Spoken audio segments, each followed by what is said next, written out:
RS Fahim এখানকার কোনো একজন এমপি পদপ্রার্থী, যিনি এখন এমপি এবং মন্ত্রী, তার পিআরের দায়িত্বে ছিলেন ইলেকশন টাইমে, ফলে তাকে এক ধরনের রিওয়ার্ড হয়তো দেওয়া হয়েছে দেশে ফিরিয়ে এনে।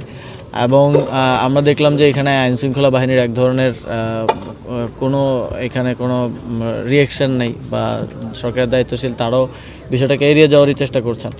আমার মনে হয় কয়েকটা ভিডিও আমরা দেখছি যে আরএস ফাহিম গুলি করছে বা তার সাথের লোকেরা গুলি করছে জুলাই গণঅভ্যুত্থানে।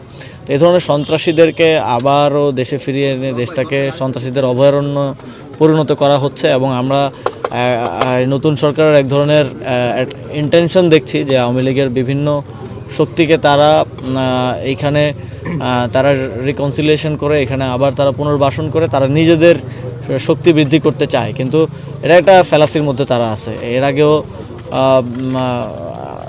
আওয়ামী লীগ হচ্ছে সাপ আর কি, তাকে যদি আপনি অসুস্থ অবস্থা থেকে দুধ কলা দিয়ে বড় করেন, সে আপনাকে ছবলই মারবে, সে আপনার পোষ্য হবে না। তো এই ভুলটা বিএনপি আবারও করতেছে। বিএনপি এই ভুল একবার করে নেই, এর আগে 2বার করছে। এর আগে জিয়াউর রহমান করেছে, এরপরে খালেদা জিয়াও 91 যখন ক্ষমতায় এসেছেন তখনও করছেন। আওয়ামী লীগকে আবার পুনর্বাসন করছেন, শক্তিশালী করছেন ওনারা। পরবর্তীতে আওয়ামী লীগই তাদেরকে ছবল মেরেছে। কিন্তু আমরা দেশের মানুষ সেই সময়টাতে বিএনপির পাশে দাঁড়িয়েছে যখন বিএনপি নিপীড়িত ছিল। কিন্তু বারবার ভুল করলে আসলে তাদেরও আসলে শিক্ষা হওয়া উচিত। যখন আওয়ামী লীগ আবার তাদেরকে ফিরে এসে ছবল মারবে, তখন আই থিঙ্ক যে আমরা এই দিনের কথাগুলো আবার মনে করব। অ্যান্ড আমরা দেখছি যে রাজনৈতিক ক্ষেত্রেও অনেক ক্ষেত্রে বিএনপি আওয়ামী লীগের উপরে এক ধরনের নির্ভরশীলতা, কালচারাল পলিটিক্স বলি, ভাষাগত রাজনীতিতে আমরা দেখেছি বিগত সময়ে 21-এ যে ভাষার মাস চলতেছে, ভাষার মাসে বিগত সময়ে সবসময় অন্য ভাষার শব্দ এটা ওইটা নিয়ে বেশিরভাগ চুলকানি দেখা যেত ইয়ের মধ্যে, আওয়ামী লীগের মধ্যে। এবং আওয়ামী লীগ তখন বলতো যে বিএনপির স্লোগান বাংলাদেশ জিন্দাবাদ, এটা পাকিস্তান জিন্দাবাদ থেকে কপি করে নিয়ে আসা হয়েছে। কিন্তু এখন আমাদের কি দেখলাম যে বিএনপির একজন মন্ত্রী বললেন যে ইনকিলাব জিন্দাবাদ তো উর্দু শব্দ, তাহলে বাংলাদেশ জিন্দাবাদ, জিন্দাবাদও তো উর্দু শব্দ, এবং তার নামের মধ্যেও 4টা শব্দের মধ্যে 3টা উর্দু শব্দ।